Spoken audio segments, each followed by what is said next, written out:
Bienvenue sur Histoire, sur les 12 coups de midi, la chaîne qui explore ce que vous ne voyez jamais à l'écran. Aujourd'hui, nous vous révélons une déclaration aussi discrète que détonnante. Émilien le plus grand, maître de midi de l'histoire, avec plus de 600 participations, vient de lâcher une phrase qui pourrait tout changer. Je l'envisage toujours. Voilà ce qu'il a répondu lorsqu'on lui a demandé s'il pensait à la fin de son aventure dans les 12 coups de midi. Une réponse qui semble anodine mais qui cache peut-être une décision en préparation, un départ stratégique ou même une pression devenue trop forte.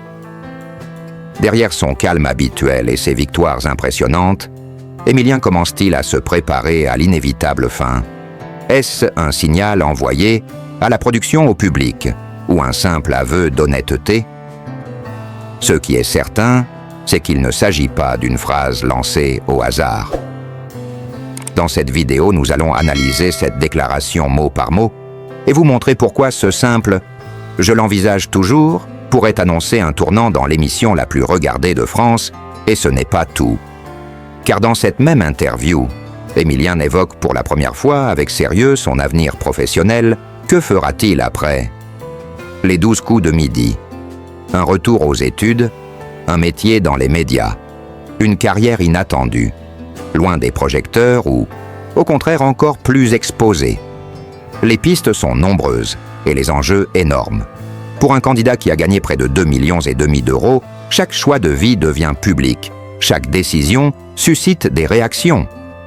Cette vidéo vous emmène dans les coulisses mentales d'un champion qui, malgré les records, commence à regarder l'après, le vrai, après celui qui échappe aux caméras. Restez jusqu'à la fin, car ce que vous allez découvrir pourrait bien réécrire la suite de l'histoire d'Émilien. C'est peut-être la déclaration la plus inattendue. Depuis le début de l'ascension fulgurante d'Émilien dans les 12 coups de midi. Une phrase simple mais lourde de sens qui a glacé les fans, interloqué la production et fait exploser les réseaux sociaux.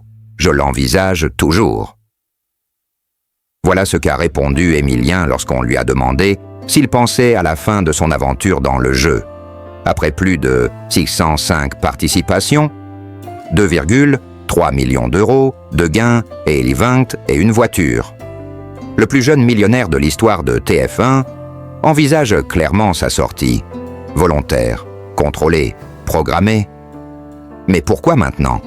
Pourquoi, alors qu'il est au sommet de sa gloire, Émilien commence-t-il à préparer mentalement sa fin de règne?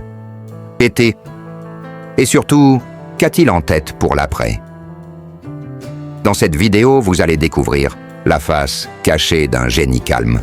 Le récit intime d'un jeune homme propulsé malgré lui dans une dimension médiatique hors norme.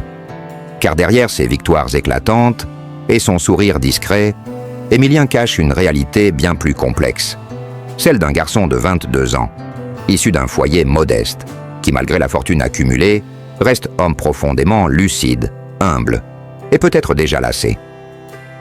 Dans 7 à 8, ce dimanche 25 mai, face à Audrey Crespo-Mara, Émilien a ouvert une porte que personne n'osait imaginer.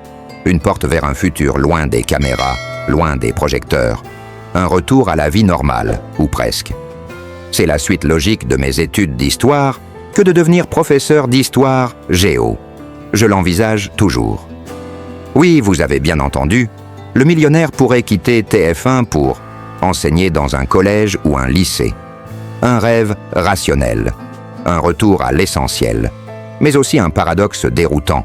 Comment un jeune homme qui gagne en moyenne pas des 120 000 euros par mois net d'impôts, qui a connu une notoriété massive, peut-il encore envisager une vie simple, une salle de classe, un tableau noir, des élèves? Sa réponse est aussi déstabilisante qu'admirable. Je vois ma mère travailler énormément pour gagner moins. C'est très particulier comme sensation. J'essaie d'être conscient de cette chance pour en profiter au maximum et en faire bon usage. Cette phrase a explosé sur les réseaux. Pourquoi? Parce qu'elle remet tout en question. Dans un monde où célébrité rime avec influence, Émilien refuse le bling-bling et rejette la starification. Et ose rester fidèle à ses valeurs profondes. Il parle peu, mais quand il parle, chaque mot devient viral. Et pourtant ce n'est pas tout. Ce même jeune homme, qui a été recalé une première fois au casting, il le prévoit même. Et il ne s'en cache pas. Quand ça s'arrêtera, ça s'arrêtera. Cette sérénité est presque choquante dans un univers où chaque minute à l'antenne vaut de l'or. Mais Émilien ne joue pas le jeu de la célébrité. Il joue pour lui, pour le plaisir, pour la connaissance et pour l'histoire. Celle qu'il écrit avec un petit H sur le plateau de TF1 et celle avec un grand H qu'il rêve d'enseigner plus tard à ses futurs élèves. Alors que se passera-t-il après les 12 coups de midi? Émilien tournera-t-il le dos aux caméras pour se consacrer à l'enseignement ou recevra-t-il des offres que personne ne pourrait refuser? Animation, conférences, livres, documentaires. L'avenir est ouvert. Mais une chose est sûre, il choisira en toute liberté. Dans cette vidéo, nous allons décrypter les signaux, revenir sur cette interview bouleversante, analyser la psychologie d'un champion hors norme et vous révéler pourquoi sa déclaration pourrait marquer le début de la fin. Mais aussi, peut-être, le commencement d'une nouvelle légende française. Car Émilien n'est pas juste un gagnant de plus. C'est un phénomène culturel, un modèle pour une génération et peut-être le plus grand joueur de l'histoire de la télévision francophone. Restez jusqu'à la fin de cette vidéo. Abonnez-vous à la chaîne Histoire sur les 12 coups de midi et activez la cloche, car ce que vous allez découvrir dans les prochaines minutes va bien au-delà d'un simple jeu télévisé. Vous allez plonger dans l'univers intérieur d'un jeune homme qui, entre lumière et discrétion, écrit sa propre définition du succès.